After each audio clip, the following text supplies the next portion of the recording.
हिंदी भाषा आपकी पावर मतलब स्ट्रेंथ है या वीकनेस है? भाषाएं कभी अच्छी और ख़राब नहीं होती हमारे दर्शकों को बताना चाहें कभी कुछ ऐसा हुआ हो?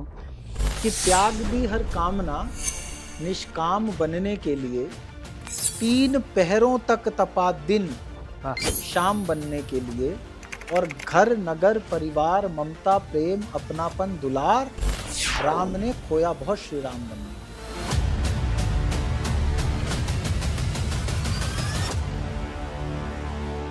पॉलिटिक्स और कविता दोनों समाज के 2 हिस्से हैं। कविता तो तितली के पंख फड़फड़ाने की आवाज भी सुन लेती है, तो पॉलिटिक्स तो लाउड स्पीकर लगा के चीखते, कविता क्यों नहीं सुनेगी? आजकल भजन हनुमान चालीसा भी पाठ कर रहे हैं आजकल के युग, तो इसको कैसे देखते हैं हमारे युवाओं को? उसके पास एनर्जी है, जिस दिन वो चोरी करने वाली एनर्जी डाइवर्ट होके इंजीनियरिंग में लग जाएगी, वो इंजीनियर बन जाएगी। इसलिए युवाओं के बारे में कोई धारणा बनानी नहीं चाहिए, वो अच्छा ही करेंगे, भविष्य इन्हीं के हाथ में। क्या आप वाकई में आप पत्नी से डरते हैं? पत्नी से नहीं, आपको जिंदगी में हर रिश्ते से डरना है, क्योंकि बाबा ने लिखा है धैर्य प्रीति।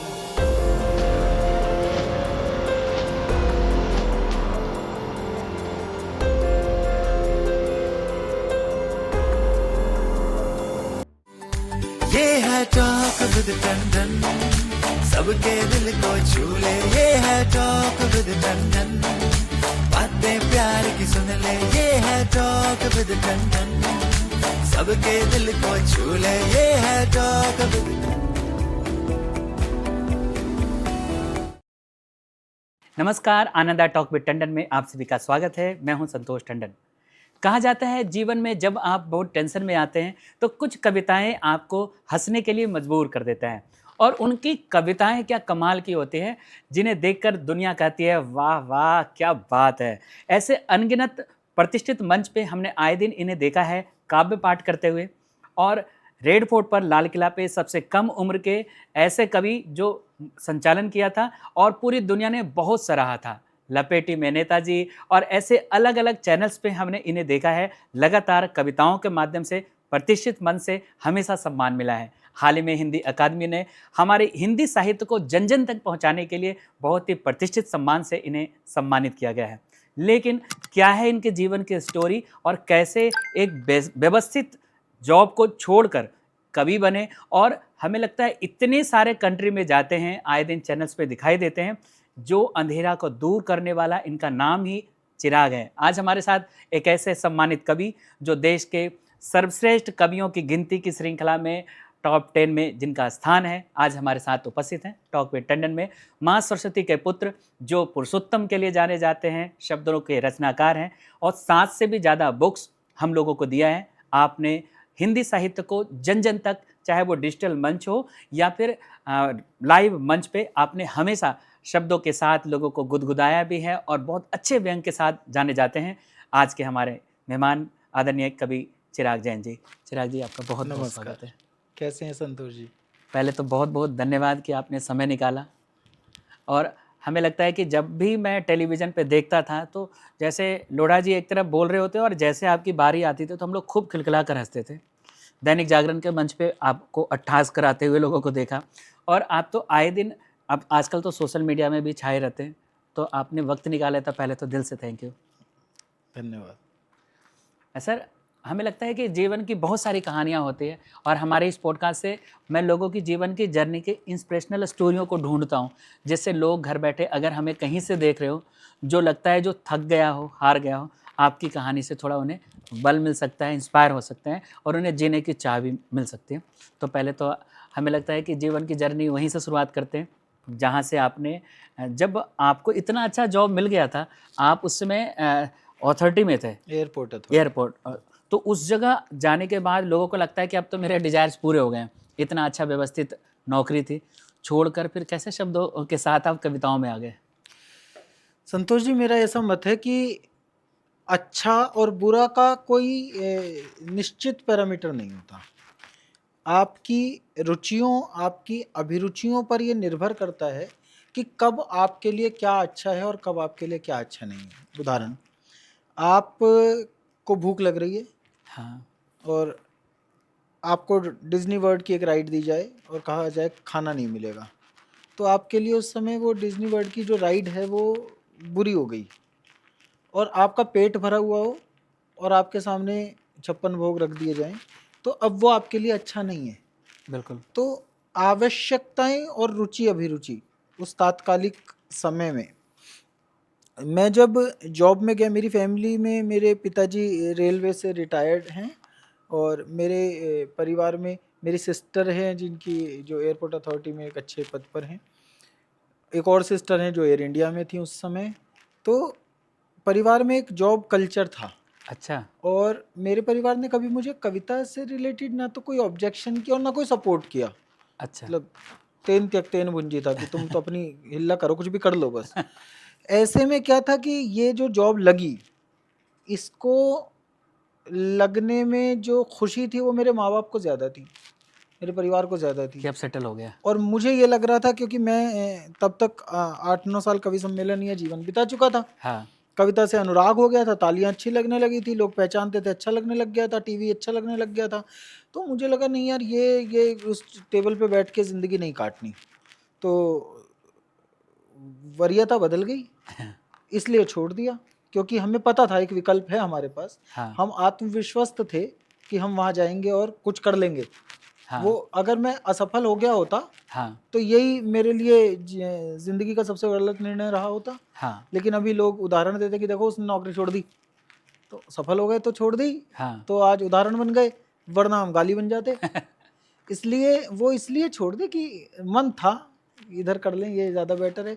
और प्राप्त की कीमत कम हो जाती है, हाँ। जो आपको मिल जाता है ना उसकी कीमत कम हो जाती है। नौकरी मिल गई हाँ।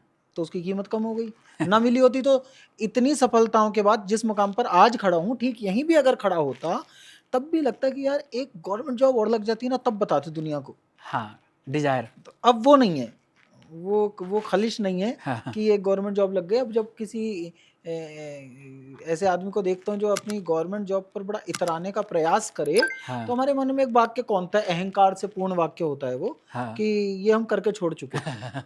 तो इसलिए नौकरी छोड़ना ना तो कोई बहुत बड़ी उपलब्धि है हाँ। और ना वो कोई हमारा बहुत बड़ा पराक्रम है।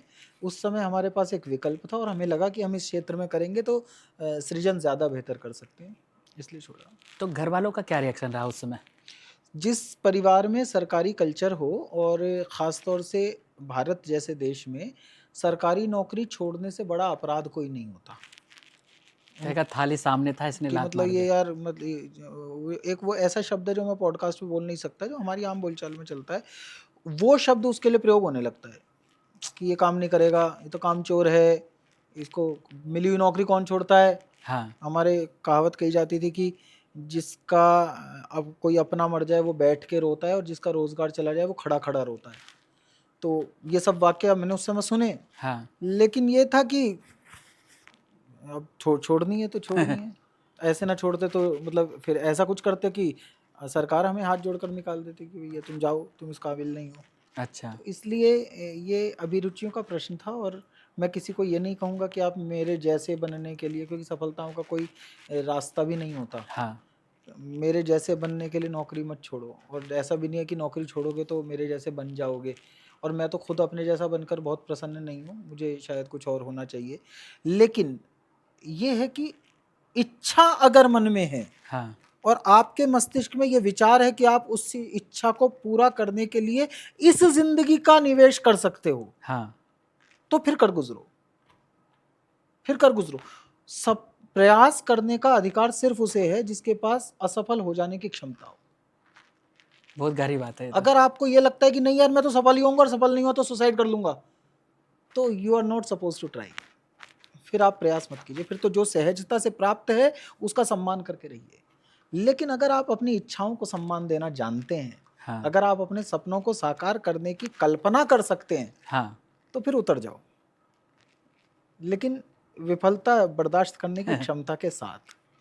क्या कभी बचपन से ही ऐसा कविताओं से प्रेम हो गया था, या फिर आप मुझे जब, क्योंकि मैं किसी गेस्ट को बुलाता हूँ तो उसके बारे में जीवन की बहुत सारी कहानियों को खंगालता हूँ। मैंने देखा कि आपने बोला कि एक डायरी आया था, डायरी के नीचे बहुत सारे शेर व शायरी ऐसे लिखे थे, तो प्रेम जाग गया, उसके बाद फिर आपने भी लिखना शुरू कर दिया। क्या ये सही है? हुआ क्या था कि हमारे यहाँ एक मोहन मेकिंग्स की डायरी है। मोहन मेकिंग्स एक डायरी निकालता था हर साल, हाँ। जिसपे वो नीचे पृष्ठ के नीचे एक किसी का शेर होता था। अब समझ आता है उसमें से कई बार वो बहर से खारिज भी होते थे, अच्छा। वो मतलब एक्यूरेट ना छपके शब्द इधर उधर भी हो जाते हाँ। थे। तो वो मैंने इकट्ठे कर लिए, वो डायरी मुझे मिली तो मुझे लगा इसको वेस्ट ना होने दें। हाँ। एक संग्राहक रहा हूँ मैं हमेशा से, अच्छा। मैंने हमेशा से चीज़ें कलेक्ट की हैं। हाँ। तो मैंने कभी भी संपदा को, चाहे वो सृजन की संपदा हो, चाहे वो जो भी संपदा मेरे पास आई, हाँ। मैंने उसे कभी ध्वस्त नहीं होने दिया। तो मैंने फिर उसको वो इकट्ठा करके रखा, वो सारे शेर उसमें लिख लिए, याद हो गए।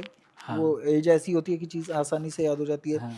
फिर ये हुआ कि मैं जब स्कूल टाइम में था तो थोड़ा सा ना रिलैक्स रहने का हमेशा से शौक रहा है। अच्छा।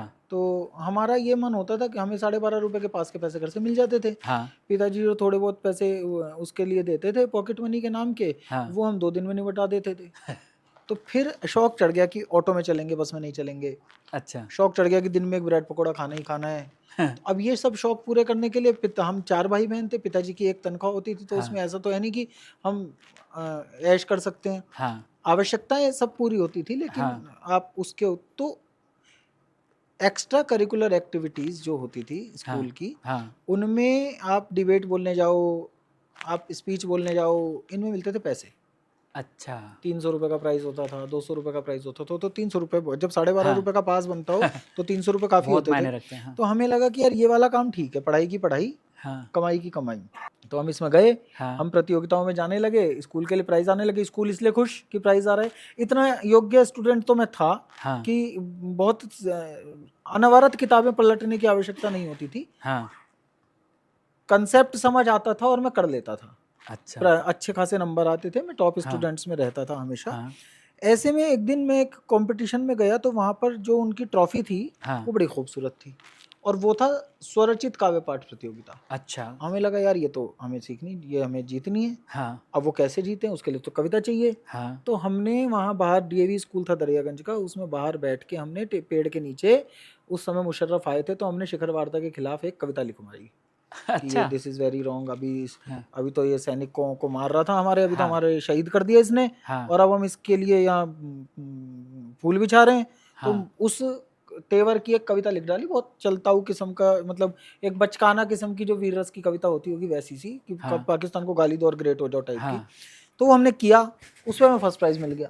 वो मेरे जीवन की पहली कविता थी। अच्छा। वो अभी मुझे ठीक से याद भी नहीं होगी, ठीक से क्या याद ही नहीं होगी, और हाँ। होगी भी तो मैं सुनाऊंगा नहीं क्योंकि वो बहुत ख़राब थी। तो वो कविता हमारा प्रारंभ हुआ। इसके बाद कैसे मैं कवि सम्मेलनों में गया, क्या गया, वो एक अलग स्टोरी है, लेकिन ये सब कुछ एक्सीडेंटल होता गया। इसमें कोई योजनाबद्ध कोई प्लान नहीं था। मैंने कभी, आज अभी इस डेट पर जब मैं आपसे कह रहा हूँ, तब तक भी मैंने 24 साल बिता दिए कवि सम्मेलन या जीवन में। मैंने टिल डेट किसी से कभी ये नहीं कहा कि भाई साहब मुझे मौका दे दो, अच्छा। या मुझे बुला लो, या सर प्लीज़, ऐसा आज तक नहीं हुआ। ईश्वर मेरे साथ रहा, उसको लगा कि ये और कुछ नहीं कर सकता तो ये कविता लिखे, और उसने पकड़ के मुझे कविता के महासागर में फेंक दिया। और वाह। मैं अभी भी सीख ही रहा हूँ, मैं अभी अपने आप को कवि कहलाने योग्य नहीं समझता। ये आपका बड़प्पन है, क्योंकि आपने बहुत सारे अचीवमेंट्स, अभी हिंदी अकादमी ने भी आपको सम्मानित किया था। तो शब्दों को जो लोगों तक पहुंचाते हैं, हिंदी भाषा को, तो हिंदी भाषा आपकी पावर, मतलब स्ट्रेंथ है या वीकनेस है? स्ट्रेंथ और वीकनेस जैसा प्रश्न ही नहीं, हिंदी भाषा हमारी मोहब्बत है। हाँ। हमें अच्छा लगता है हिंदी बोलना, हिंदी भाषा हमारी पहचान है। हाँ। हम, मेरा हमेशा ये मानना है कि भाषाएं कभी अच्छी और ख़राब नहीं होती। हाँ।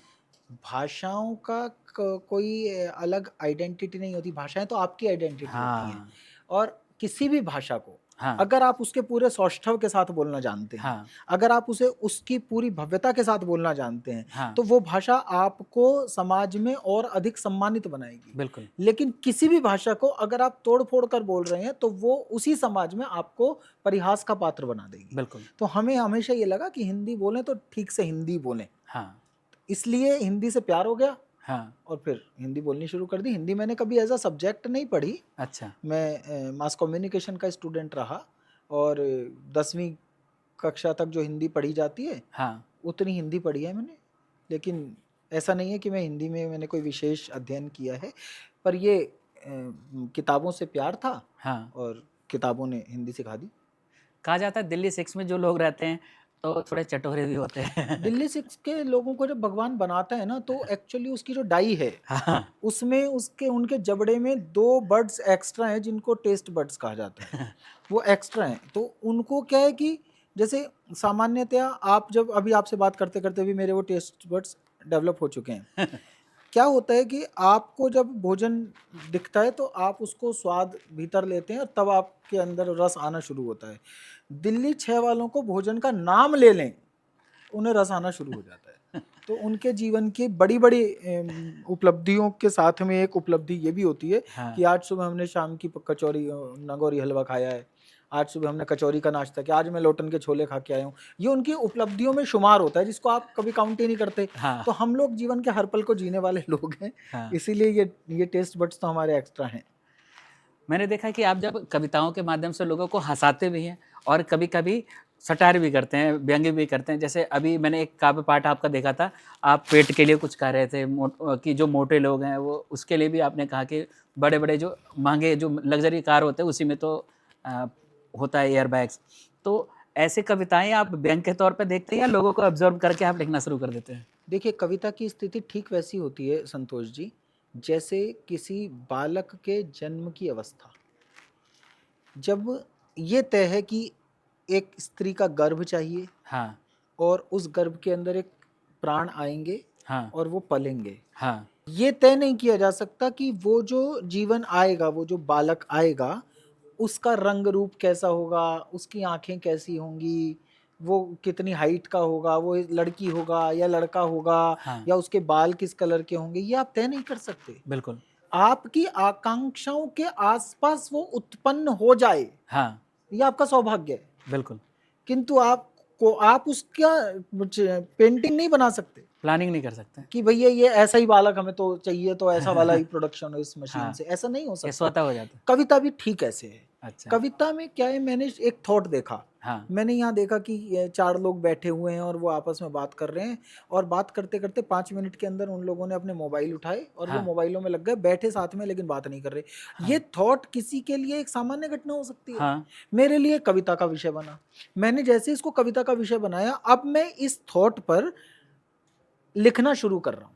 अच्छा। मुझे नहीं पता कि वो हास्य की कविता बनेगी कि वो व्यंग्य की कविता बनेगी। संवेदना भीतर गई हाँ, और उससे क्या उपजा, ये हाँ, उस कविता का अपना भाग्य है, हाँ, उसकी अपनी कुंडली है। अच्छा, इसको कवि तय नहीं कर सकता। और जो कवि ये तय करके कविता लिखता है कि मैं हास्य की कविता लिखूंगा हाँ, आज तो मैं वीर रस की कविता लिखूंगा, हाँ, आप मान के चलिए वो कविता नहीं लिख रहा, वो खिचड़ी बना रहा है।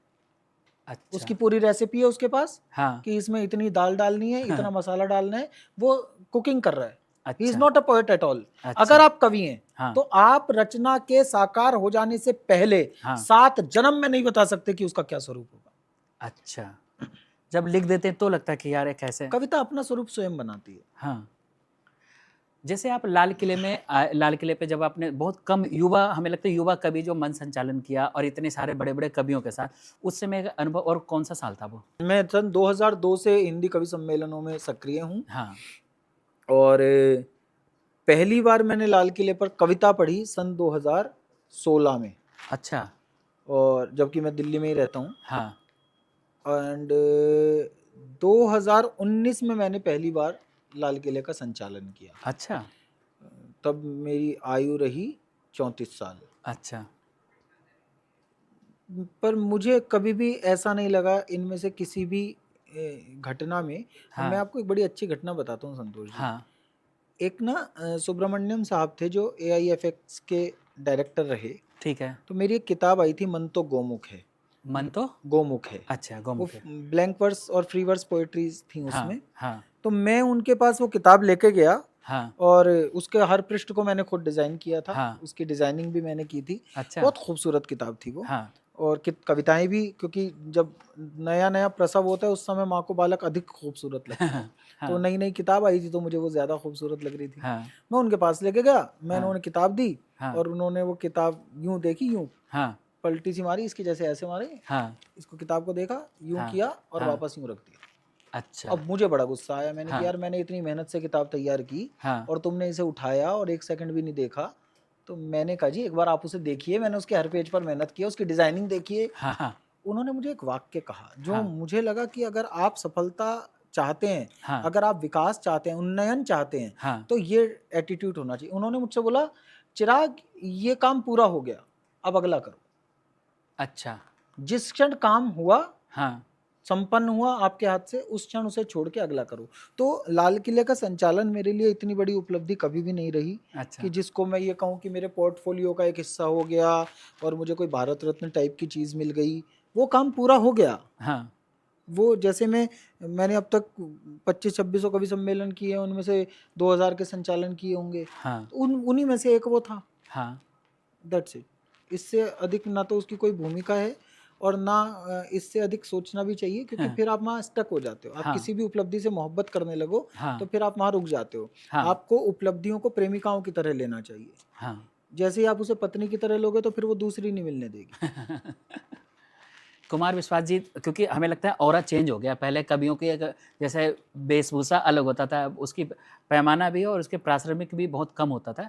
लेकिन आजकल तो लोग जेट में चल रहे हैं और बहुत सारे बड़े-बड़े, मतलब लेवल अब बढ़ गया है। बहुत सारे कॉलेजों में ऐसे कवियों का पहनावा कभी भी ऐसा नहीं रहा कि वो कोई अलग आदिवासी टाइप की ड्रेस पहनते हो। हाँ। कवि ठीक वैसे ही कपड़े पहनते रहे हैं हमेशा, जैसे हाँ। आप और हम पहनते हैं, जैसे हाँ। समाज पहनता है। हाँ। दिनकर जिस समय थे उस समय अचकन और धोती, अचकन और कुर्ता, ये सामान्य ड्रेस थी तो वो पहनते थे। हाँ। बच्चन जी कोट पहनते थे, हाँ। तो उस टाइम प्रोफेसर कोट ही पहनते, आज भी कोट ही पहनते हाँ। हैं। हाँ। तो कभी कभी कोई अलग कपड़े नहीं पहनता था। निराला अच्छा। को बंडी में रहना भी अच्छा लगता था। हाँ। हमारे नीरज जी ने बाकायदा बनियान में दूरदर्शन पे शूट किया। हाँ, बिल्कुल। तो कवि की तो कोई ड्रेस नहीं है ना। बिस्मिल्लाह हाँ। खां के पास गए थे डिस्कवरी वाले उन पर फिल्म बनाने के लिए, तो लुंगी में बैठे पाए गए।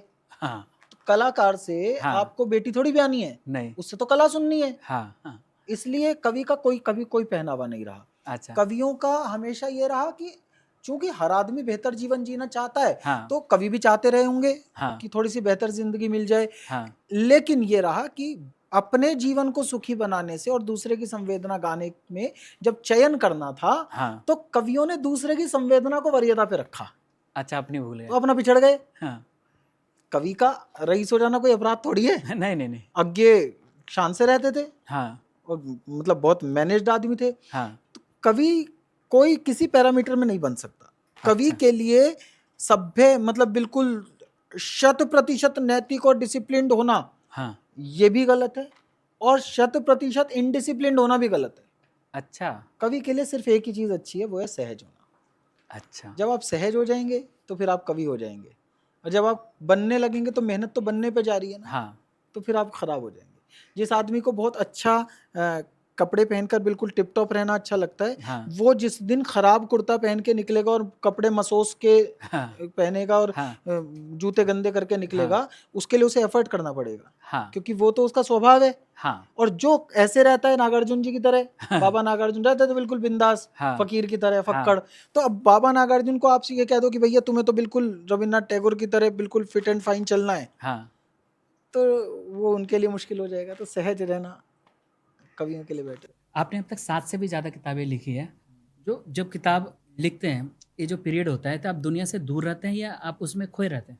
ऐसी हमने कोई किताब नहीं लिखी जिसके लिए दुनिया से खोए रहना चाहिए। हाँ। ये मुझे ऐसा लगता है, अभी तक के मेरे जीवन का अनुभव नहीं है, हालांकि मैं विद्यार्थी हूँ कविता का, हाँ। कि किताब लिखने के लिए कोई ऐसे दुनिया से दूर रहने की ज़रूरत नहीं है। हाँ। दुनिया से दूर रहकर आप दुनिया पे किताब नहीं लिख सकते। बिल्कुल सही। दुनिया पे लिखने के लिए उसके बीच में उतरना पड़ेगा। हाँ। दुनिया से दूर रहकर आप दुनिया की कल्पना पे किताब लिख सकते हैं। हाँ। हाँ। अनुभव तो यहीं से लेके जाओगे हाँ, ना। बिल्कुल। आप अपनी किचन में जाके हाँ। शरबत बना रहे हो, हाँ। पानी तो कुएं से ही लेके जाओगे ना। हाँ। अब आप कहो जी मैं कुएं का स्पर्श नहीं करूंगा, मैं शरबत बनाऊंगा, नहीं, संभव नहीं है। इम्पॉसिबल। हाँ। तो कविता की किताब जो मेरी छपी है, वो उनमें कोई ऐसा नहीं है कि मैंने कोई उपन्यास लिख दिया, कोई महाकाव्य लिख दिया, अभी तक ऐसा कुछ नहीं है। तो मैंने जो लिखा है वो सब ऐसा है कि चलते फिरते कभी कोई गीत हो गया, कभी कोई कविता हो गई, उन्हें इकट्ठे करते रहे। हाँ। एक दिन बैठे, हाँ। उन सब में से छांट छूट के 140-150 पेज की एक किताब दी, वो पब्लिशर को दे दी, काम खत्म हो गया। किताब बनाने में 1 दिन लगता है, इससे ज़्यादा नहीं लगता। अच्छा। लिखने में जिंदगियां लग जाती हैं। हाँ, बाकी आजकल AI का दौर है, लोग 1 दिन हाँ। में किताब भी लिख देते हैं। हाँ। हाँ। जैसे आप वाह वाह क्या बात पे आए थे, उसके अलावा मैंने देखा लपेटे में नेताजी बहुत सारे एपिसोड्स में आप दिखाई देते हैं, तो उसके लिए प्रिपरेशन करते हैं या जो अभी करंट अफेयर चल रहा होता है राजनीति का, उसको अध्ययन करके देखिए, शब्दों के साथ? ये 2 अलग-अलग शो हैं। वाह हाँ, वाह क्या बात है ठीक वैसे ही है जैसे मैंने अभी अपनी किताब का बताया हाँ, आपको। हाँ, आपके पास जो श्रेष्ठ है, हाँ, उसमें से चयन करके किसी एक रचना का वहाँ पाठ कर दिया जाता है। हाँ, कोई अलग से एफर्ट नहीं है, वो रचनाएँ आपको याद ही हैं। हाँ, रटे आप हुए। गए और वहाँ पे मेकअप कराया हाँ, और हाँ, अच्छे बच्चे बन के हाँ, स्टूडियो में गए और आपने रचना पढ़ दी। हाँ, उसमें आपने कोई अलग से एफर्ट नहीं किए। अच्छा, लपेटे में नेताजी एक ऐसा शो है, जिस शो में आपको उस समय की तात्कालिक घटनाओं पर हाँ, एनर्जी लगानी पड़ती है।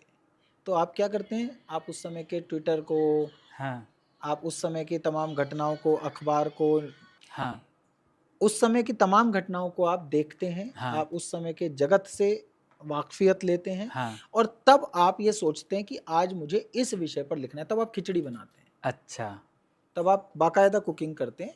लेकिन अब ये आपके भीतर के कवि की क्षमता है। हाँ, एक बहुत अच्छा पेंटर हाँ, जल्दबाजी में भी पेंटिंग बनाएगा तो वो भी बहुत ख़राब वालों से अच्छी निकल आएगी। हाँ, तो उसमें भी ये है कि आप क्योंकि 1 दिन 2 दिन पहले तक भी टॉपिक तो आजकल हाँ, 1 दिन में भी बदल सकते हैं। हाँ, तो आप 1 दिन पहले तक भी आपके पास खबर आ रही होती है कि आज ये हो गया, अचानक रात को पता लगा घटना घट गई, आप घर से निकले हैं, हाँ, स्टूडियो पहुँच रहे हैं, इसके बीच में घटना घट गई।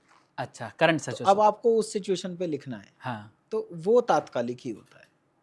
उसके लिए आपके अंदर एक क्षमता होनी चाहिए कि आप घटना को कविता के द्वार तक ला पाएँ।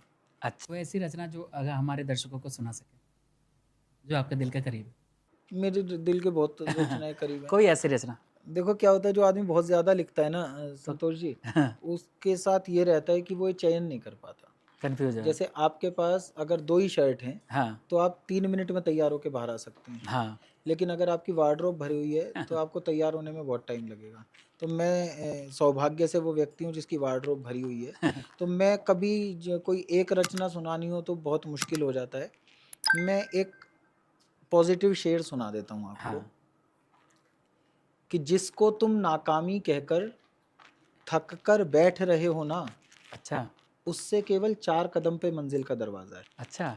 मतलब जब थक जाते हैं, डर जाते हैं, मतलब मंजिल नज़दीक है लेकिन हम लोग। मंजिल के नज़दीक ही जाके डरते हैं। हाँ, अच्छा, हमेशा हमारा जो डर, हमारी जो थकान है, हाँ, वो तब आती है जब बिल्कुल मंजिल मिलने वाली होती है। पेशेंस जवाब दे देते हैं। इसलिए वहीं पर धैर्य की आवश्यकता होती है। अभी आपने बेटियों पे भी बहुत सारे महिलाओं पे भी बहुत सारे मैंने देखा व्यंग भी किया है और काफ़ी अच्छे तरीके से उसे एक्सप्लेन किया था, क्योंकि मैंने देखा जब आप, क्योंकि दर्शकों आपको पता ही है कि चिराग जी बहुत अच्छे तरीके से जितने अच्छी कविताओं को एक्सप्लेन करते हैं लोगों के सामने, लोग हंसते हंसते पेट पकड़ लेते हैं, खूब हंसते हैं। वैसा एक और रूप मैंने आपका देखा है, वो पुरुषोत्तम, जो आप, क्योंकि पुरुषोत्तम का चर्चा अब पूरे भारत में हो रहा है कि आप रामायण के हर किरदार को फील करते हैं, उसे जीते हैं। तो ये आइडिया कैसे आया और इसे लोगों का कैसा प्यार मिलता है, प्रेम कैसा मिलता है? देखिए, पुरुषोत्तम एक महाकाव्य है जिसकी सर्जना अभी जारी है। अच्छा, जिस दिन वो पूर्ण हो जाएगा, उस दिन मैं ये कह पाऊँगा कि हाँ, मैं भी कविता लिखता हूँ। वो जीवन की श्रेष्ठतम उपलब्धियों में से एक होगा, उसको गिना जाएगा। लेकिन पुरुषोत्तम का भी ये आइडिया मेरे दिमाग में मैंने कोई योजनाबद्ध नहीं किया। जब उसे लिखने लगा, जब हुआ कि हाँ राम कथा को एक नए सिरे से कहें, तो दिमाग में बस एक ही विचार था कि वो राम को जनता के और करीब लाए। अच्छा, राम को और ज़्यादा फ़ील किया जा सके। कुछ पंक्तियाँ रट लेने के बाद अगर राम आचरण में नहीं उतरे, हाँ, तो मुझे ऐसा लगता है कि वो आप राम के उतने करीब जा नहीं पाए। अवसर था, हाँ, मतलब आप गंगा के किनारे गए और हाँ, लौट आए। अच्छा, तो मैं चाहता हूँ कि एक बार डूब जाया जाए। तो मैंने उसको लिखते समय सिर्फ अपने मस्तिष्क में एक बात रखी, हाँ, वो ये कि जो भी पात्र है, हाँ, वो उस मोमेंट में, घटना घटी है तो बाबा तुलसी लिख गए, हाँ, घटना घटी है तो वाल्मीकि लिख गए, बिल्कुल, लेकिन जब वो घटना घटी हुँ, तो उस पात्र के मन में क्या चल रहा होगा, मैं उसकी जगह होता तो उस समय क्या सोच रहा होता। हाँ, इस एंगल से मैंने उसको लिखने की कोशिश की। उसका सुखद परिणाम ये हुआ कि उसके एक अंश को हमने मंच पे प्रस्तुत किया। हाँ, वो एक मोनोलॉग शो है जिसमें 100 125 मिनट मैं नॉन स्टॉप बोलता हूँ। अच्छा। और उसका सदपरिणाम ये है कि जब वो संपन्न होता है, जब मैं उसे बोल के चुकता हूँ, हाँ। तो लोग ऐसे बैठे होते हैं, अरे खत्म हो गया। अच्छा। वो आपको मेस्मराइज्ड कर देता है। लोगों के चेहरे पर, मैं अभी एक जगह था, वहाँ मैंने वो कविता सुनाई, उससे बड़े अच्छे अच्छे एक्सपीरियंसेस हैं उसके। हाँ। अभी तक एक भी शो ऐसा नहीं हुआ जिसमें जो आदमी पहली पंक्ति जिसने सुन ली वो हाँ। अंत तक उठ के गया हो। अच्छा। टिल डेट जो लीडर्स या वीवीआईपीज ये कह के भी आए हैं कि हमारा 15 मिनट का समय है, हम फिर हाँ। नहीं जा, फिर हमें जाना है, हाँ। वो भी नहीं उठ पाए। तो वो तो राम का सम्मोहन है, उसमें मेरा कुछ है नहीं, वो राम का सम्मोहन, वो जादू है। अच्छा। उसमें क्या होता है कि एक महिला आई एक हाँ। शो में, हाँ। और शो के बाद वो स्टेज पर आई फोटो खिंचाने के लिए, हाँ। और उन्होंने अपने आँख से काजल लेकर और मेरे यहाँ लगा दिया अच्छा। कि भैया आपको नजर ना लगे। ये जो उपलब्धि है ये मुझे कवि सम्मेलन में कभी नहीं मिली। एक, मैं जब पहली बार परफॉर्म कर रहा था तो सामने एक बुजुर्गवार महिला बैठी थी, हाँ। और मैं परफॉर्म करके चुका, और जो मेन ऑर्गेनाइजर थे उन्होंने कहा चिराग जी एक वो वाली अंश और सुना दो, वो प्रसंग हाँ। और सुना दो। हाँ। तब तक 113-14 मिनट हो चुके थे। अच्छा। तो सामने से वो जो आंटी थी उन्होंने ऐसे हाथ हिला के कहा कि चिराग जी आप कुर्सी ले लो प्लीज। उनको मेरे पैरों की थकन महसूस हो गई। हाँ। तो ये जो पुरुषोत्तम की उपलब्धियां हैं, हाँ। इनको जिस दिन मैं लिखूंगा वो मतलब हाँ। श्रोताओं के दृष्टि से भावनात्मकता का चरमोत्कर्ष होगा। अच्छा। तो वो पुरुषोत्तम अद्भुत है। क्योंकि मैंने देखा, अभी मैंने हमारे राम का भी शो देखा था, आशुतोष राणा जी का, और उसके बाद मैंने आपका पुरुषोत्तम देखा। पुरुषोत्तम में जब आप बोल रहे थे, जब आप बता रहे कि प्रभु राम के मन में क्या चल रहा था जब वो हिरण के लिए जा रहे होते कि वो मेरे जो है वो स्वर्ण का है, और माता सीता कहती है वो मुझे चाहिए, तो उसके मस्तिष्क में क्या चल रहा था? जैसे आपने बताया था कि जब इसके नाक को काटा गया, तो रावण को जब उसकी सिस्टर उसको बताती है, और उसके बाद उसके थॉट क्या चल रहा था, मतलब दोनों की थिंकिंग को आपने बहुत अच्छे से शब्दों से एक्सप्लेन किया था। ये बहुत ही काबिल तारीफ था। ऐसे हमें लगता है कि ये ईश्वर ही करा रहा है आपसे, जो आप इतना अच्छा कर पा रहे हैं। 100%।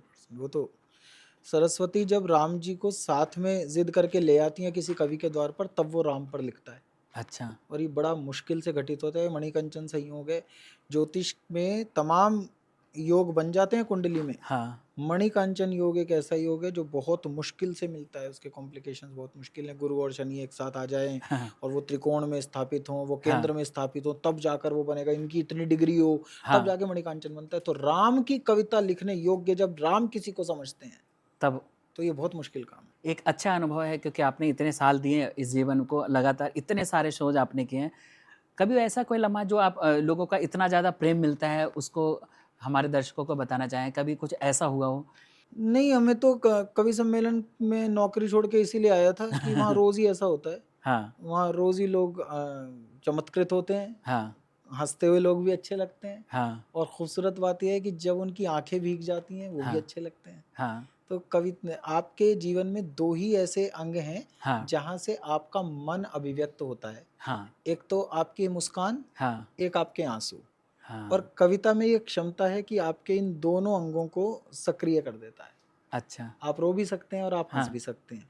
और मैंने कवि सम्मेलन में हमेशा ये प्रयास किया कि खूब ठहाके लगवा लें और खूब आनंद करें। और उसमें उसको मैंने कभी दोयम काम नहीं माना, और वो दोयम है भी नहीं। हाँ। हंसी बहुत मुश्किल काम है, हाँ। हंसाना बहुत कठिन काम है, वो तपस्या से ज़्यादा बड़ा काम है। हाँ। किसी के चेहरे पर, किसी के होठ पर मुस्कान रखना, हाँ। ये ईश्वर की अर्चना से ज़्यादा महत्वपूर्ण है। हाँ।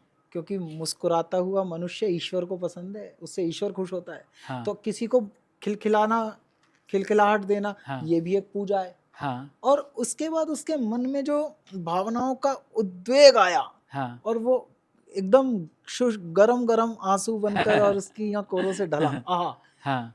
मुस्कुराता हुआ आदमी जब रोता है तो हाँ। कितने मुस्कुराते हुए आंसू निकलते हैं, वो भी हाँ। बहुत सुंदर लगता है। ये दोनों दृश्य हमें देखने को मिलते हैं।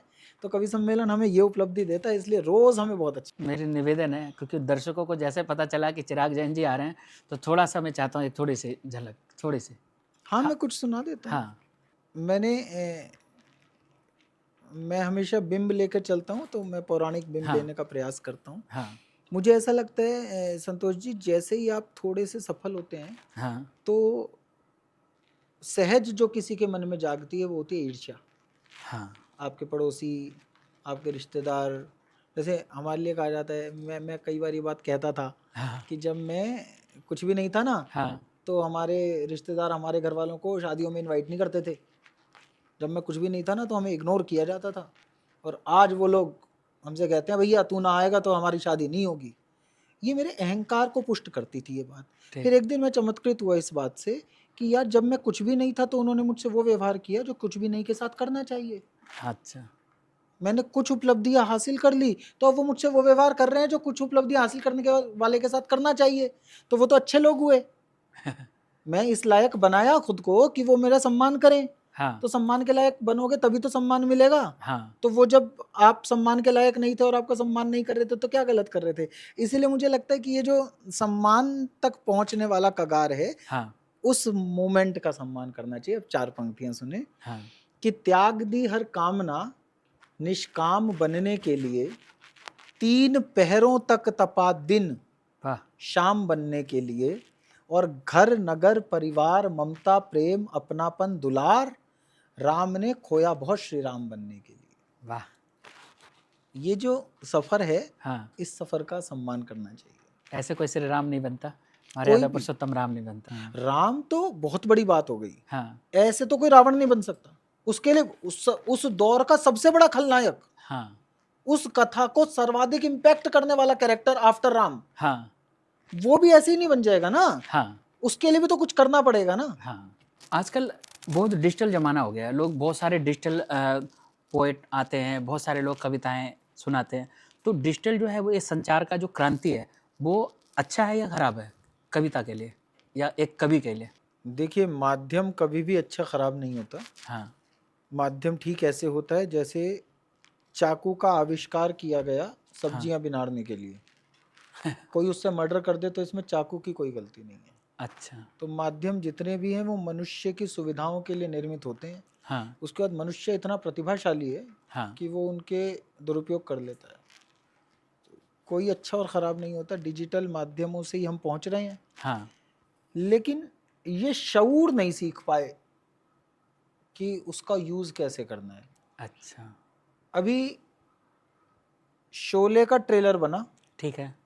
वो ट्रेलर बन के टीवी पे भी चला, हाँ वो ट्रेलर बन के जगह जगह टीवी लगा के उन्होंने उस टाइम दिखाया लोगों हाँ को, हाँ और वो इस योग्य बन गया कि वो लोग लालायित हो गए कि अब हम सिनेमा हॉल में जाके शोले देखें। हाँ वो सुपर डुपर हिट हो गई। हाँ। जितने कलाकारों ने उसमें श्रम किया, एक प्रोडक्ट बना, इतनी बड़ी टीम लगी, इतना पैसा लगा, इतनी एनर्जी लगी, तो उन्होंने जो श्रम किया उन्हें उनका दाय मिल गया।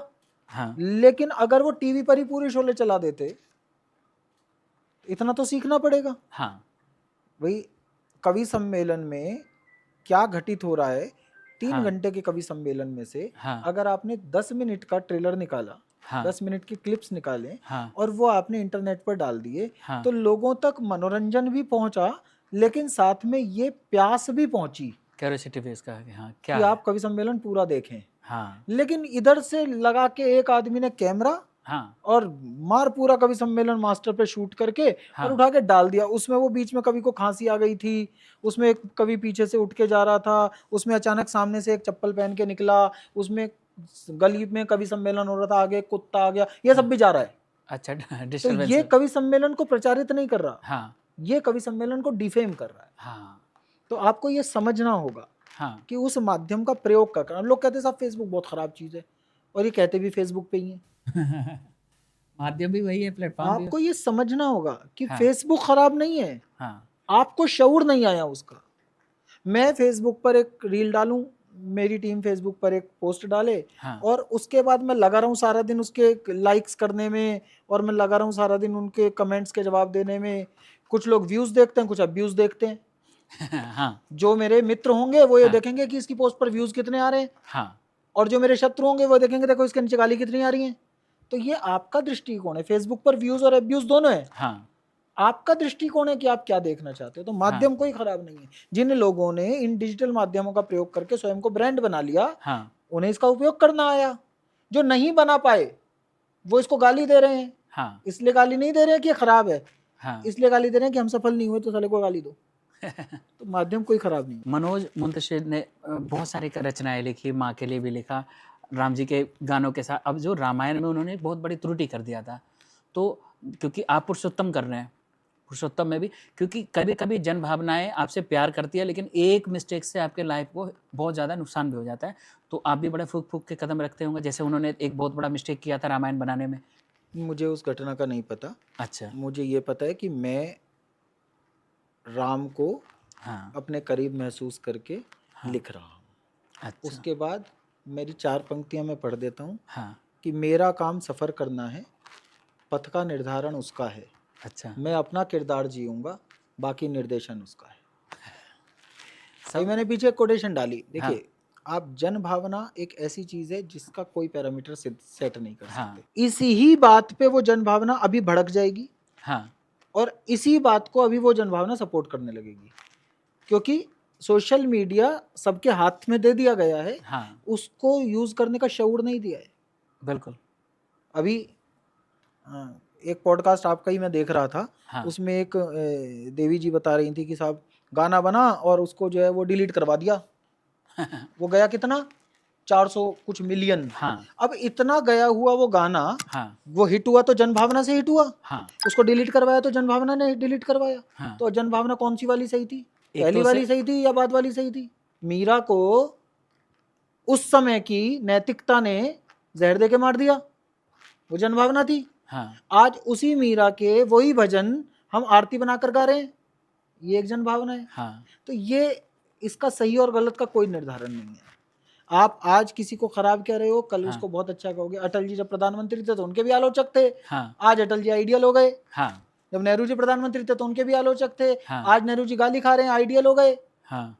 कोई जन भावना को आप पैरामीटर में नहीं बांध सकते। हाँ। मुझे अपने आप के प्रति जवाब देना है हाँ। कि मैं अपने कैरेक्टर के साथ कोई बेईमानी तो नहीं कर रहा। हाँ। मैं अपने लेखन के साथ मैं इसलिए तो नहीं अचानक से रावण को ज्यादा क्रूर दिखाने की कोशिश कर रहा हूं कि मैं वर्तमान सरकार को उसमें रिफ्लेक्ट करना चाहता हूं। ये बेईमानी हो जाएगी। अच्छा। ये बेईमानी हो जाएगी, ये नहीं हाँ। करना। हाँ। मुझे मेरा रावण जब बोलेगा हाँ। उस समय वो रावण होना चाहिए। बिल्कुल। मेरे राम जब बोलेंगे हाँ। उस समय वो राम होने चाहिए। अगर मैं राम में किसी नरेंद्र मोदी को या किसी राहुल गांधी को इंपोज करने का प्रयास करूंगा, ये मेरे साथ बेईमानी होगी। मुझे ये नहीं करना। मैं अपने आप को यहां तक तय करता हूं, मैं अपना किरदार जीऊंगा, हाँ। पथ का निर्धारण उसका है। हाँ। मेरा काम सफर करना है, हाँ। पथ का निर्धारण उसका है, मैं अपना किरदार जीऊंगा, बाकी निर्देशन उसका है। अगर वाह। मुझे ही करना होता हाँ। तो मैं ये 20 साल पहले लिख चुका होता पुरुषोत्तम। बिल्कुल। ये तो वो करवा रहा है। और वो अब करवा और रहा अगर उसने ये तय कर लिया कि ये लिखने के बाद मुझे गालियां पढ़नी है, है। हाँ। तो दुनिया की कोई ताकत नहीं रोक सकती। और उसने ये तय कर लिया इसको लिखने के बाद मुझे कीर्ति मिलनी है, हाँ। तो यश अपयश विधि हाथ, तो विधि तय करे। मेरा काम थोड़ी है, मेरा काम तो काम करना है। इतने सारे मंचों पे आप जाते हैं, बहुत सारी बातें, तो कुछ प्रिपरेशन करके जाते हैं या ऑन द स्पॉट आप ह्यूमर ढूंढते हैं? मैं अभी यहाँ भी कोई प्रिपरेशन करके नहीं आया। हाँ। वो सब हो जाता है। जब हम मंच पर जाते हैं तो ये पता होता है कि अच्छा करेंगे तो और लोग बुलाएंगे, हाँ। अच्छा करेंगे तो और फैन क्लब बनेगा, हाँ। अच्छा करेंगे तो इंस्टाग्राम पे लाइक्स बढ़ जाएंगे, हाँ। तो करना पड़ता है। पैसा मिलता है हाँ। तो करना पड़ता है। और वो करना पड़ता है को जब ईमानदारी से करते हैं तो अच्छा हो जाता है, लोग पसंद करने लगते हैं। एक दो थोड़े कड़वे सवाल हैं, जैसे आजकल जो पॉलिटिक्स बहुत ज़्यादा इन्वॉल्व हो गया है शब्दों में, कविताओं में, तो उसको आप किस रूप में देखते हैं? पॉलिटिक्स हमेशा इन्वॉल्व रही है। अच्छा। कविता पॉलिटिक्स और कविता दोनों समाज के दो हिस्से हैं। अच्छा। वो कभी एक दूसरे से अलग नहीं हुए। हाँ। जिन लोगों को ये गलतफहमी लगती है, और ये बड़ा मतलब अपरिपक्व प्रश्न है हाँ। कि पॉलिटिक्स आजकल इन्वॉल्व हो गई है। ये पहले से चलता है। पॉलिटिक्स हमेशा इन्वॉल्व रही है। पॉलिटिक्स समाज का एक महत्वपूर्ण अंश है, कविता समाज का एक महत्वपूर्ण अंश है। पॉलिटिक्स मंच पर हो रही घटना है हाँ। और कविता उसकी अभिव्यक्ति है। अच्छा। समाज की जितनी महत्वपूर्ण घटनाएं हैं उन सबको कविता देखती है। कविता तो तितली के पंख फड़फड़ाने की आवाज भी सुन लेती है। तो पॉलिटिक्स तो लाउड स्पीकर लगा के चीखते, कविता क्यों नहीं सुनेगी? हाँ। कविता जरूर सुनेगी उसे। हाँ। अब कविता उसे अभिव्यक्त कैसे कर रही है? हाँ। ये कवि की ईमानदारी। ये आपके हाथ में चाकू है, हाँ। आप मर्डर कर रहे हो या सब्जी बना रहे हो, ये आपका काम है। वो कितना ईमानदार है अपने काम के लिए? ये उसकी अपनी सोच, उसकी अपनी क्षमताएं, उसकी हाँ। अपनी ईमानदारी, हाँ। उसकी अपनी निष्ठाएं, हाँ। ये भी हो सकती है। तो इसलिए पॉलिटिक्स कभी भी कविता से अलग नहीं रही है। रामधारी सिंह दिनकर जी राज्यसभा के सांसद थे, हाँ मैथिली शरण गुप्त जी सक्रिय थे, हाँ कितने लोग सक्रिय रहे हैं कविता से, हाँ कोई परहेज थोड़ी किया है। जब पहला कांग्रेस ने जब चुनाव प्रचार प्रारंभ किया, हाँ 52 के चुनाव थे, ये जन 50 के चुनाव था, आई डोंट नो, पहला जो भी हाँ। चुनाव था, मेरा बहुत हाँ। सामान्य ज्ञान खराब है। उस चुनाव के टाइम पे नेहरू जी ने ये तय किया कि एक मुशायरा होगा। हाँ ये मैं आपको लिखित डॉक्यूमेंट बता रहा हूँ। अच्छा तो गोपाल प्रसाद व्यास जी दिल्ली में जिन्होंने हिंदी भवन बनवाया, बहुत बड़े कवि थे, हाँ उन्होंने कहा साहब कवि सम्मेलन कर लो। तो नेहरू जी का कहना था कि उस समय माहौल ऐसा था, बोले साहब कि कवि सम्मेलन में क्या उतनी भीड़ आ जाएगी? अच्छा तो व्यास जी ने कहा कि बिल्कुल आ जाएगी। अब उन्होंने ईगो पे ले ली बात, हाँ उन्होंने इसे चुनौती मान लिया। हाँ तो उन्होंने क्या किया, चांदनी चौक में, चावड़ी बाजार में, गली गली में अलग अलग मंडल बना दिए हाँ और लाल बत्तियां बांट दी कि तुम यहाँ के सचिव हो, तुम यहाँ के महामंत्री हो, तुम यहाँ के सचिव हो। तो अब सब हर जितने श्रोता बुलाने थे, हाँ। उनकी मंडलियां बना दी। ब्लॉक स्तर पे काम जो आजकल चुनाव में होता है, हाँ। वो वहां पे था। अच्छा। अब उन सबको कह दिया भैया इस तारीख को कवि सम्मेलन होगा और उसमें आओ। और हाँ। उसमें इतनी भीड़ थी, हाँ चुनाव प्रचार का प्रारंभ कांग्रेस ने जो सबसे पहला किया था वो कवि सम्मेलन से किया था। अच्छा रामलीला मैदान का वो कवि सम्मेलन था। उसी को हतोत्साहित होकर बैठ जाते, नहीं साहब उन्होंने तो कहा मुशायरा कराना है, चलो चलो मुशायरा कराते हैं। लेकिन एक कवि ने कहा ना, हाँ नेहरू जैसे नेता को उस टाइम, हाँ कि नहीं भाई साहब आप ये कराइए, हम ये कराएंगे, हम देंगे आपको भीड़। ये कवि है। आपके पसंदीदा कवि कौन है जिनसे आप उनकी रचनाओं को? मुझे बहुत सारे, वही अलग अलग मूड में अलग अलग कवि पसंद आते अच्छा। हैं। कभी दिनकर बहुत अच्छे लगते हैं, कभी बच्चन जी अच्छे लगते हैं, हाँ। तय ही नहीं कर पाता। अच्छा, आपको अनेकों सम्मान मिले हैं। अभी जैसे हिंदी अकादमी ने जो आपको सम्मान दिया, क्योंकि आप भाषा के राजदूत हैं, लोगों को, हमारी हिंदी को लोगों तक पहुंचा। भाषा दूत सम्मान भाषा था, दूत का सन था। 2017 में संभवतः या 16 में मिला था वो हाँ। मुझे, भाषा दूत सम्मान था। हाँ, तो कैसा लगा आपको? अच्छा लगा, सम्मान मिलेगा तो किसे नहीं अच्छा लगेगा जी। एक जिम्मेदारी का एहसास। हर सम्मान एक जिम्मेदारी होती है, हाँ और हर सम्मान पे ऐसा लगता है कि जैसे किसी ने आपकी थकन सहला दी हो, अच्छा, हिम्मत दे दिया हो। अच्छा लगता है। आजकल जैन जी का ज़माना है, लोग सोशल मीडिया पे बहुत एक्टिव रहते हैं। आजकल मैंने देखा है कि लोग आजकल का जो यूथ है वो भजन के भी में भी बहुत अच्छे तरीके से जुड़ रहे हैं। मतलब एक अच्छा कल्चर आया है कि लोग क्लब में भी नहीं जाते, आजकल भजन हनुमान चालीसा भी पाठ कर रहे हैं आजकल के यूथ। तो इसको कैसे देखते हैं हमारे युवाओं को? युवा हमेशा उस बीज की तरह रहा है जिसने आगे के वट वृक्षों का आकार तय किया। अच्छा। तो हनुमान चालीसा हमेशा पढ़ा जाता रहा है, हाँ भजन हमेशा अच्छे लगते रहे हैं। हाँ जो भी चीज़ युवाओं को अच्छी नहीं लगेगी, हाँ। वो चीज़ मिट जाएगी। हनुमान चालीसा आज तक नहीं मिटा, हाँ। इसका कारण ये है कि वो हमेशा युवाओं को अच्छा लगा। अच्छा। भजन हमेशा युवाओं के कंधे पर ही हाँ संस्कृति यात्रा करती है। तो मुझे वो युवा भी बुरा नहीं लगता हाँ जो कोई मीका का गाना चला के नाच रहा है, हाँ। को अपराध तो नहीं कर रहा वो। नहीं। और मुझे वो युवा भी अच्छा लगता है जो किसी आध्यात्मिक धुन को चला के आनंदित है। आनंद के दोनों स्वरूप पवित्र हैं, बशर्ते वो किसी के लिए कष्ट का कारण ना बने। बस अच्छा। आप आनंद में है तो इससे बढ़िया तो कुछ है ही नहीं ना धरती पर। हाँ आनंद के लिए ही है ना आप। हाँ। तो जो भी चीज़ आपको आनंद दे रही है, बशर्ते वो किसी के कष्ट का कारण ना बने, तो फिर वो अच्छा है, करो। अच्छा। कलाएं, सारी कलाएं, अब मैं कह दूं साहब मैं कविता लिखता हूँ, कविता ही एक यूनिक कला है, बाकी सब तो ऐसे ही है, कोई भी कर ले, तो ये बेईमानी है। हाँ हर कला का, सृष्टि के हर कण का अपना एक महत्व है, और हम भी एक कण से अधिक कुछ है नहीं। इसलिए मुझे कोई भी युवा खराब नहीं लगता, सब अच्छा कर रहे हैं। उनके वो तो एनर्जीज हैं, हाँ आपको उन्हें सिर्फ चैनलाइज ही तो करना है। हाँ तो वो चैनलाइज हो जाते हैं अपने समय के अनुसार। बच्चों जब बच्चा बचपन में थोड़ी सी शरारत करता है, घर से 5 रुपए चुरा लेता है, हाँ। तो माँ बाप को लगता है ये तो चोर बनेगा। वो 5 रुपए चुरा के चोर नहीं बनेगा, उसके पास एनर्जी है। जिस दिन वो चोरी करने वाली एनर्जी डाइवर्ट होके इंजीनियरिंग में लग जाएगी, वो इंजीनियर बन जाएगा। एनर्जी तो ट्रांसफॉर्मेशन होती रहती है ना। हाँ। तो इसलिए युवाओं के बारे में कोई धारणा बनानी नहीं चाहिए, वो अच्छा ही करेंगे और भविष्य इन्हीं के हाथ में है। जैसे कभी ऐसा भी होता है कि आप कविता के बारे में सोचते रहते हो और अचानक आपके जहन में कोई चीज़ याद आ जाता है, हाँ। तो फिर नोट कर लेते होंगे? नहीं, नोट क्या करते हैं, हम तो खाली बैठे हैं, कोई काम तो है नहीं, लिख ही लेते हैं हाथ के अच्छा। हाथ। कविता को अगर आपने नोट करके थॉट को छोड़ दिया, हाँ मेरा ऐसा अनुभव है, बाकी सबके अपने अपने अलग हाँ अलग अनुभव होते हैं, हाँ और मेरा ऐसा अनुभव है कि कभी भी अगर आपने थॉट को लिख कर छोड़ दिया कि इसे कोई फुर्सत में करेंगे, हाँ। तो प्रकृति आपको वो फुर्सत कभी नहीं देती, अच्छा, वो अधूरे ही रहते हैं। कविता के अलावा और कोई प्रेम है जो आप जैसे प्रकृति से? मैंने देखा कि जब मैं सोशल मीडिया खंगाल रहा था तो आपने बहुत सारे अलग अलग नेचर के फोटोज़ को भी आपने बहुत अच्छे से कैप्चर किया था। ये आपकी हॉबी है, मतलब आप भी हमें लगता है नेचर से बहुत जुड़े हैं। मुझे हर क्रिएटिव काम बहुत अच्छा लगता है। हाँ मुझे कलेक्शन करना बहुत अच्छा लगता है, मुझे फोटोग्राफी बहुत अच्छी लगती है।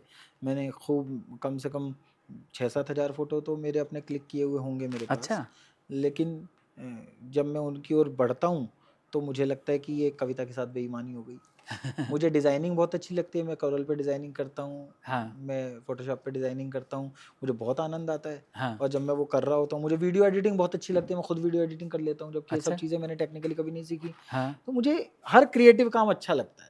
अच्छा। और बाकी एक काम जो हर भारतीय को अच्छा लगता है, वो कुछ करे या ना करे उसे बातें करना बहुत अच्छा लगता है। तो वो मुझे बहुत अच्छा लगता है। हम धीरे धीरे समापन की तरफ बढ़ रहे हैं, क्योंकि आज हमें लगता है कि टॉक विद टंडन का एक ऐसा अध्याय है, क्योंकि अब तक हमने बहुत सारे पर्सनालिटी को बुलाया, कवि को हमें लगता है दूसरी बार ही बुलाया, क्योंकि पहली बार हमने अपने दीपक को बुलाया था, दीपक सैनी, और उसके बाद अब आप, दीपक के बाद चिराग।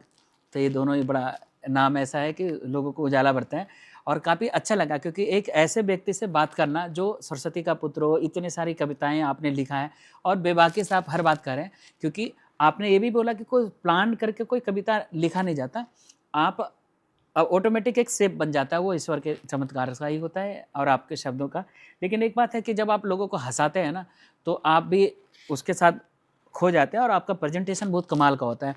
लोग आपके एक-एक शब्दों को बड़े ध्यान से सुनते हैं, और जब उसे आप प्रेज़ेंट करते हैं ना, कि जैसे आपने पति-पत्नी पे व्यंग किया कि करवा चौथ में मैं कैसे भाग गया, फिर करवा चौथ, मतलब ऐसे बहुत सारे व्यंग लोगों को बहुत पसंद आते हैं। तो सबसे ज़्यादा ताली आपके किस रचनाओं पे बजती है? मतलब हँसी वाले पे, या जब किसी पे आप सटायर करते हैं तो? नहीं, सब पे बच जाती है। मैं जब बहुत इंस्टेंट जो कभी घटित होता है, हाँ, जैसे कुछ चीज़ें क्या होता है, करते फिक्स सी हो जाती हैं। हाँ, कविता तो फिक्स है ही, हाँ, उसके अलावा कुछ लतीफ़े होते हैं हाँ, जो मोटा-मोटा एक लाइन सी बन जाती है। हाँ, कई बार क्या होता है, किसी सिचुएशन में वहीं की वहीं इंस्टेंट कोई थॉट आता है और वहीं की वहीं एक कमेंट निकलता है। हाँ, तो ये जो इंस्टेंट वाली जो त्वरा है, हाँ, इंस्टेंट वाली जो प्रेजेंस ऑफ माइंड से जो हाँ, जनरेट होता है, हाँ, उस पर सबसे ज़्यादा रिस्पॉन्स आता है। और वो मेरे ही साथ नहीं होता, वो हाँ, किसी के भी साथ होता है, कि अगर आपने वहीं की वहीं घटित हाँ, किसी घटना पर हाँ, कुछ बोला और वो हाँ, सटीक बैठ गया टाइमिंग के साथ, हाँ। तो फिर उससे बड़ा लाफ्टर कहीं नहीं आ सकता, ये कन्फर्म है। तो ऑनलाइन फ़ेम ज़्यादा अच्छा आपको लगता है या स्टेज फ़ेम? स्टेज पे ज़्यादा अच्छा लगता है, क्योंकि वहाँ पर वो खिलखिला, जैसे 2 पार्ट होते हैं कवि सम्मेलन के, एक तो हाँ, आप परफॉर्म कर रहे हो, हाँ, एक सामने बैठा ऑडियंस परफॉर्म कर रहा है।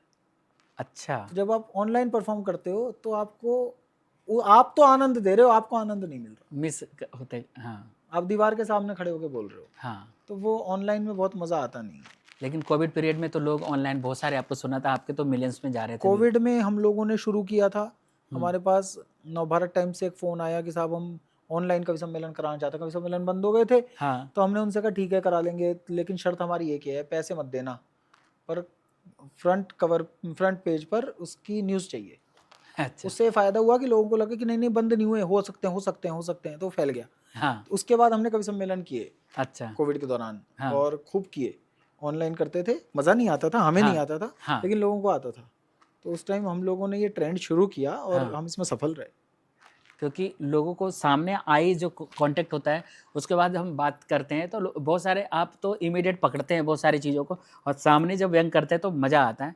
और आपका याददाश्त भी बिल्कुल कमाल का है कि लोगों का नाम आपके दिमाग में छप जाता है, और जब अपने कविताओं के साथ साथ उसको, उस नाम को जोड़ते हैं तो और कनेक्शन बहुत मजबूत हो जाता है, कि जिससे लोग बहुत पसंद हमारे करते लिए हैं। कवि श्रोताओं के या आयोजकों के नाम याद रखना बहुत मुश्किल काम है, क्योंकि पहले तो ज़ीरो ही था, बिल्कुल नहीं हो पाते थे। हाँ, एक बार मुझे याद है कि जैसे किसी व्यक्ति का नाम था सपोज़ गिरिजा कुमार माथुर, हाँ, तो बोले साहब ये महत्वपूर्ण है, इन्होंने काफ़ी पैसा वैसा भी दिया है, ये महत्वपूर्ण व्यक्ति हैं संस्था के, इनका नाम लेना है। हाँ, तो मुझे ये घटना याद है, हुँ, हमारे किसी बड़े कवि ने सुनाई थी कि 3 कवियों ने तीनों शब्द पकड़ लिए थे, एक ने कहा गिरजा, एक ने कहा कुमार, एक ने कहा माथुर। हाँ तो तीनों ने मिल के नाम लिया कि एक ने कहा कि गिरजा जी बैठे हैं, हाँ उसको गिरजा याद हो गया। हाँ एक ने कहा माथुर साहब बैठे हैं। हाँ तो ये जो, क्योंकि क्या होता है जब आप परफॉर्म कर रहे होते हो हाँ तब आप पूरी एनर्जी से अपने दशों प्राण लगा के उस क्षण को पूरी तरह ऑब्जर्व भी कर रहे हो और परफॉर्म भी कर रहे हो। आपके दिमाग में सामने वाले की आंखें भी आ रही हैं, वो क्या सोच रहा है वो मस्तिष्क में गया, फिर आप उसके लिए डिकोड करके शब्द बनाते हो, उसका वाक्य बनाते हो, वाक्य विन्यास क्रिएट करते हो, तब जाके आप उसको डिलीवर करते हो। डिलीवर करते समय भी आपके मस्तिष्क में चल रहा होता है इस शब्द पर बलाघात करना है, यहाँ कॉमा लगाना है, हाँ इतना हाथ उठाना, ये सब आपके दिमाग में चल रहा है। हाँ अब ये दिमाग जो इतना एक्टिव है उस समय, मैक्सिमम एक्टिव होता है मेरा दिमाग जिस समय मैं परफॉर्म कर रहा होता हूँ, हाँ उस समय अगर मुझे ये भी याद हो कि यार ये फलाने जी बैठे हैं, यार ये रमेश जी हैं या सुरेश जी हैं, हाँ और आपने अगर ये कहा कि रमेश जी आपको तो भाई साहब याद होगा, तब तो ठीक है अगर वो हाँ रमेश जी हैं। हाँ गलत अगर वो सुरेश जी और मैंने रमेश जी कह दिया तो वो फिर ताली नहीं बजाएंगे, उनको ह्यूमर लगेगा इसको क्रिएट मेरा होगा। नाम भी याद नहीं है यार। हाँ हाँ अब वो उनको फिर आगे की कविता नहीं सुनाई देगी, हाँ फिर वैसे मुंह बना के बैठ जाएंगे कि इंसल्ट हो गई मेरी। हाँ तो इसलिए बेटर यही है कि नाम ना लो किसी का, और अपना परफॉर्म करो। क्योंकि मैं इसे फील करता हूँ, क्योंकि जब मैं मन संचालन कर रहा होता हूँ और कई बार नाम से मिस्टेक हो जाता है तो बहुत चालाकी से बचना पड़ता है, जिससे सामने वालों को अगर नाम में राम की जगह श्याम बोल दिया तो फिर तो तो गड़बड़ ऐसा हो जा काम ही क्यों करो जिसमें बचना पड़े, नाम ही मत लो। रहा है। अच्छा, जैसे हम अपने अपने पॉडकास्ट को जैसे आगे बढ़ाते हैं तो हम सब समापन की तरफ एक रैपिड फायर करते हैं, जिसमें हमारे सवालों का इमीडिएट आंसर देना होता है, जिससे वैसे तो आप IQ के धनी हैं तो हमें लगता है बहुत मज़ा आएगा, इसमें भी बहुत ह्यूमर अच्छा क्रिएट हो सकता है। करें रैपिड फायर? कीजिए कीजिए। आशा है घर बैठे दर्शक जो आज के हमारा स्पेशल पॉडकास्ट देख रहे होंगे, इनकी कविताओं से, इनकी रचनाओं से हम सभी बहुत सारी बातें सीखते हैं, और हमें लगता है प्रभु ने इतनी शक्ति दिया है कि अब इतना अच्छा पुरुषोत्तम कर रहे हैं। ये मेरी सलाह है कि आप इनके पेज पर जब जाएंगे, डिटेल्स स्क्रीन पर है, बहुत सिंपल सा है, कवि चिराग जैन, यही लिखना है। ये हर जगह अवेलेबल है, बहुत सारे सोशल मीडिया प्लेटफॉर्म पे आप इनसे डायरेक्ट भी जुड़ सकते हैं, और साथ ही साथ पुरुषोत्तम अगर कभी आपको सूचना मिल जाए तो ज़रूर आए देखने के लिए, क्योंकि मैं भी इसका बहुत बड़ा फ़ैन हूँ। क्योंकि इतना अच्छा प्रेजेंटेशन, वो 1.5 घंटे रोमांचित जो ईश्वर से मुलाकात होता है, साक्षात्कार होता है, वो बिल्कुल कमाल का होता है। हम सभी थैंक्स करेंगे हमारे स्पॉन्सर का, स्पेशली थैंक्स करूँगा अपने टाइटल स्पॉन्सर आनंदा। आनंद करो। आनंदा 3 लाख से अधिक किसानों का दूध लेकर लोगों तक पहुंचाता है, हमारे हेल्थ के लिए इतने अच्छे प्रोडक्ट बनाता है। तो आनंदा और राधे श्याम दीक्षित जी, उनके पूरे टीम को मैं दिल से थैंक यू बोलूँगा। साथ ही साथ महिलाओं की खूबसूरती को इन्हेंस करता है, बहुत शानदार ज्वेलरी के लिए जाना जाता है उर्मिल ज्वेलर्स। उर्मिल ज्वेलर्स के सभी डायरेक्टर्स को मैं थैंक्स करूँगा, क्योंकि हमारे पॉडकास्ट को घर घर तक पहुँचाने में आपकी बड़ी भूमिका रही है। और जिस जगह आकर हम सभी इतना अच्छा पॉडकास्ट कर रहे हैं, सिल्वर लाइन प्रेस्टीज स्कूल का मैं दिल से थैंक यू बोलूँगा। साथ ही साथ अब हमारा एक नए स्पॉन्सर जुड़े हैं जो हमारे स्माइल पार्टनर है, हमारे दांतों के लिए बहुत अच्छा प्रोडक्ट निकाला है, जो कि है रेस्ट्रो स्माइल। मैं अनिल अरोड़ा जी और रेस्ट्रो स्माइल को मैं थैंक्स करूँगा। आप ज़रूर, अगर आपके टीथ की कोई भी समस्या हो, ये चमकाता भी है और मजबूत भी बनाता है रेस्ट्रो स्माइल। तो आप हमसे जुड़े हैं, हमारे स्माइल पार्टनर बने हैं, तो ऑल द बेस्ट। अब बढ़ते हैं रैपिड फायर की तरफ, क्योंकि आज हमारे साथ एक ऐसे कवि हैं जो अपने कविताओं के लिए जाने ही जाते हैं, बहुत अच्छे नेचर से प्रेम करने वाले हैं, बहुत अच्छे फोटोग्राफ खींचते हैं और अपने कविताओं के साथ लोगों का दिल सब कुछ जीत लेते हैं। आइए सबसे पहला रैपिड फायर का सवाल करते हैं। आपको पसंदीदा क्या है, चाय और कॉफ़ी? चाय। जितने भी सोचने वाले लोग होते हैं वो ज़्यादातर चाय ही पीते हैं, तो ऐसी बहुत सारे रचनाएं आपने लिखा होगा जो चाय पीकर लिखा होगा। हाँ, मैं तो लिखने से पहले, लिखने के साथ, लिखने के बाद, मैं चाय पीने के बाद भी चाय पी सकता हूँ। जैसे आप कहीं घूमने के लिए जाते हैं तो वहाँ पे आप क्या ढूंढ रहे थे, आपकी नज़र क्या सर्च कर रहा होता है, खाने के सामान या फिर नेचर को? नेचर। मुझे नदी, झरने, मुझे वाटर बॉडीज बहुत अच्छी लगती हैं। जैसे आप कभी कविता पाठ कर रहे होते हैं, कई बार कुछ ऐसे घटनाएं घट जाती हैं, लेकिन आप उसे व्यंग के तौर पे उसको जोड़ देते हैं लोगों से, मतलब उस समय का ऑन द स्पॉट जो भी क्रिएट हो रहा है उसको आप उससे जोड़ देते हैं। तो ये आपके विवेक पे तय करता है या आप पहले से प्री प्लान रहते हैं कि अगर कोई कैमरामैन आएगा तो उसको मैं ऐसे बोल सकता हूँ? क्या होता है कि हम क्योंकि मंच के प्रस्तोता हैं, हाँ हम लाइव परफॉर्मेंस हैं, हाँ अगर सब कुछ फिक्स करके परफॉर्म कर रहे हैं हाँ तो फिर हम इस योग्य नहीं हैं। लाइव परफॉर्मेंस में कुछ भी घटित हो सकता है। हाँ आप परफॉर्म कर रहे हैं, सपोज ओपन में लगा हुआ है आपका स्टेज, हाँ और बराबर से एम्बुलेंस निकल गई, टू टू टू टू की आवाज हो रही है। अब हाँ। इस आवाज को हाँ अगर आपने अपनी परफॉर्मेंस का हिस्सा बना लिया, अच्छा। चाहे संवेदना पर, हाँ चाहे ठहाके पर, हाँ तब तो आप परफॉर्मर हैं। और इस आवाज के कारण आपको रुक जाना पड़ा, हाँ या इस आवाज के कारण आप डिस्टर्ब हो गए, हाँ या इस आवाज के कारण आपका श्रोता उठ गया कि अरे यार ये कुछ गड़बड़ सी हो गई, हाँ हाँ तो फिर आप परफॉर्मर नहीं है। जैसे ओशो कहते हैं, जब आप ध्यान करें तो कोई संगीत लगा के ना बैठें, आंख बंद करके बैठ जाएं, प्रकृति को सुने, उसके लिए एकांत मत ढूंढो। आप जहां बैठ जाएं हाँ वहां आने वाली हर आवाज आपके उस विराट संगीत का हिस्सा बन जाए जिसे अनहद कहते हैं, तब आपका ध्यान लग जाएगा। और अगर आपको इसके लिए प्रयोजन करना पड़ जाए, फिक्सिंग करनी पड़ जाए कि बिल्कुल कमरे बंद हों, दरवाजे बंद हों, एकॉस्टिक्स लगे हुए हों कि कोई साउंड ना आए अंदर, तो फिर आप क्या कर, फिर आप थोड़ी साइलेंट क्रिएट कर रहे हो, फिर तो कमरा साइलेंट क्रिएट कर रहा है, फिर तो ध्यान कमरे का हो रहा है। तो हम वो आवाज़ नहीं, अगर उस घटना को अपनी परफॉर्मेंस में नहीं जोड़ पाए तो फिर हम परफॉर्मर्स नहीं हैं। राम या कृष्ण, दिल के दोनों। करीब? दोनों। एक शब्द में कविता आपके लिए क्या है? जीवन। स्टेज या सोशल मीडिया? स्टेज। सटायर या इमोशन? दोनों। ये प्रश्न ऐसा है जैसे किचन में चीनी या नमक। दोनों। दोनों आवश्यक है। अगर आपको कोई डिसलाइक कर देता है, ठीक है, तो आप उसे रिएक्ट कैसे करते हैं? मैं भी खुद को डिसलाइक कर देता हूँ। आपकी ताकत क्या है, बिगेस्ट स्ट्रेंथ क्या है आपकी? मौन। अच्छा, आप चुप हो जाते हैं जब किसी को जवाब देना है, अगर कुछ लगता है तो स्ट्रेंथ, आपकी ताकत यही है कि चुप रहकर जवाब देना। शब्द मुझे भगवान ने बड़े कीमती दिए हैं, तो लिखने के लिए दिए हैं, बकने के लिए नहीं दिए। बिगेस्ट फियर, सबसे बड़ा डर? अकेलापन। और दो और सवाल, क्या वाकई में आप पत्नी से डरते हैं? मुझे लगता है कि इस प्रश्न को थोड़ा गंभीरता से लेते हैं। हाँ। पत्नी से नहीं, आपको जिंदगी में हर रिश्ते से डरना चाहिए, क्योंकि बाबा ने लिखा है भय बिन प्रीति ना होई। आपको अगर उस रिश्ते को खो देने का, उसके नाराज हो जाने का भय नहीं है, हाँ। तो आप उस रिश्ते को निभा नहीं सकते, फिर आप उसे फॉर ग्रांटेड लेते हैं। तो पत्नी आपकी ज़िंदगी का वो रिश्ता होता है जो जब आपकी ज़िंदगी में आता है तो वो सबसे करीब का रिश्ता हो जाता है। हाँ जिसके बाद आपके पास एक दूसरे से छिपाने को कुछ बचता नहीं। बिल्कुल। तो आपके भीतर की कमजोरियां भी क्योंकि उसके सामने खुली होती हैं, बिल्कुल। और पत्नी के हाँ। पत्नी की कमजोरियां भी आपके हाँ सामने बिल्कुल, खुली दोनों होती का। हैं। तो दाम्पत्य में ये जो डर है ना, ये सबसे बड़ी उपलब्धि है। और जिनको दाम्पत्य में डर नहीं है, वो लोग दाम्पत्य जी नहीं रहे हैं, वो बस निभा रहे हैं। बिल्कुल सही कर। और आज टॉक विद टंडन में आकर आपको कैसा लगा? मैं इसका यही उत्तर दे सकता हूँ कि अच्छा लगा।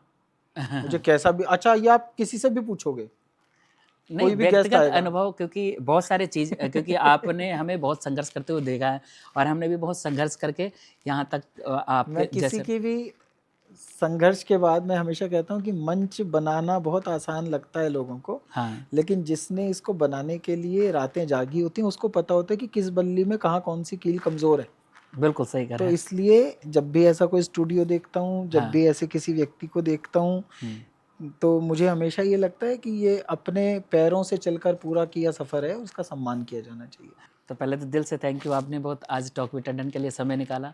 चलते चलते कुछ मैं चाहता हूँ कि आप शब्दों के साथ हमारे दर्शकों को। मैं बस एक ही बात कहूँगा, क्योंकि मेरा अपना व्यक्तिगत अनुभव ये कहता है, मैंने किताबें खंगाली हैं, मैंने किताबें पढ़ी हैं और खुली आंखों से किताबें पढ़ी हैं। मैं आपसे एक रिक्वेस्ट ये करूँगा कि ज़िंदगी में अपने आप को किताबों से जोड़े रखिए, शब्दों से जोड़े रखिए। विश्वास कीजिए कि जब आपके पास जो भी डिजिटल डिवाइसेस हैं, उन पर आप किसी को एक स्माइली बनाकर भेजकर जिस तरीके से अपने कम्युनिकेशन को बंद कर देते हैं, उसकी जगह आप एक बार उसी डिजिटल माध्यम पे किसी को चिट्ठी लिख कर देखें, तो आपको ये महसूस होगा कि आप उस माध्यम से भी वैसे ही जुड़ पा रहे हैं जैसे आपके पिताजी जुड़े होंगे, जैसे आपके दादाजी जुड़े होंगे। एक बार लौट कर देखिए अपने माध्यमों की ओर। मैं ये नहीं कह रहा हूँ कि आप बैलगाड़ियों में यात्राएं करने लग जाओ, लेकिन एक बार ये कोशिश करके देखो कि इसी डिवाइस को चलाते हुए दिन का एक आदमी ऐसा छांट लो कि आज इसे चिट्ठी लिखनी है। कैसे हैं आप, आपका पत्र मिला, अत्रम कुशलम तत्राप्यस्तु, हम सब यहाँ कुशल पूर्वक हैं, आशा है आप भी कुशल होंगे, आगे समाचार यह है।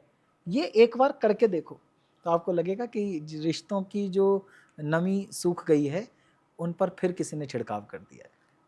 वाह, आशा है आपको आज का यह रोचक पॉडकास्ट बहुत पसंद आया होगा और बहुत सारी बातें इनके जीवन में अगर आप अमल करते हैं काफ़ी अच्छा लगेगा। आपके जीवन के इस बदलाव के लिए हम लोग हर बार अलग अलग पर्सनालिटी को मिलवाते हैं। हर रविवार रात 8 बजे अगर आप कुछ खास सुन रहे हैं, खास देख रहे हैं, तो वो टॉक विद टंडन है, जिसमें हमारे मेहमान आपसे बेबाकी से अपनी बात रखते हैं। आज हमारे साथ देश के ऐसे प्रतिष्ठित कवि जिन्होंने अनेकों मंच पर जाकर लोगों को हंसाया है, जगाया है, प्रेरित किया है और पुरुषोत्तम के माध्यम से लोगों के दिलों में ऐसी अमिट छाप छोड़ी है जिसे चाहकर भी हम इसे भूल नहीं सकते हैं। एक बार पुनः टॉक विद टंडन के सभी दर्शकों की तरफ से आदरणीय चिराग जैन जी का बहुत दिल से आभार, आपने समय निकाला। धन्यवाद। और देखते रहिए टॉक विद टंडन हर रविवार रात 8 बजे नए नए मेहमानों के साथ। और आपको आज हमारे इस पॉडकास्ट के जर्नी में इनकी बातचीत से आपको क्या इंस्पायर किया कि कैसे एक सरकारी जॉब छोड़कर एक कवि बनते हैं और कवि में ऐसे चरम सीमा पर पहुंचते हैं कि हम टेलीविज़न के माध्यम से, लाइव शोज के माध्यम से जाते हैं और सभी लोग इनकी मेहनत की तारीफ़ करते हैं। यूं ही कोई चिराग नहीं बनता, इनकी मेहनत के पीछे, सफलता के पीछे बहुत एक ऐसा संघर्ष रहा है जो एक खुद समझ सकते हैं कि इन्होंने अपने शब्दों को कैसे कागज़ पे उकेरा है और बड़े अच्छे तरीके से लोगों को जगाया है। देखते रहिए talk with Tandon with your friend Santosh Tandon. Jai Hind. ये है टॉक विद टंडन, सबके दिल को छू ले। ये है टॉक विद टंडन, बातें प्यार की सुन ले। ये है टॉक विद टंडन, सबके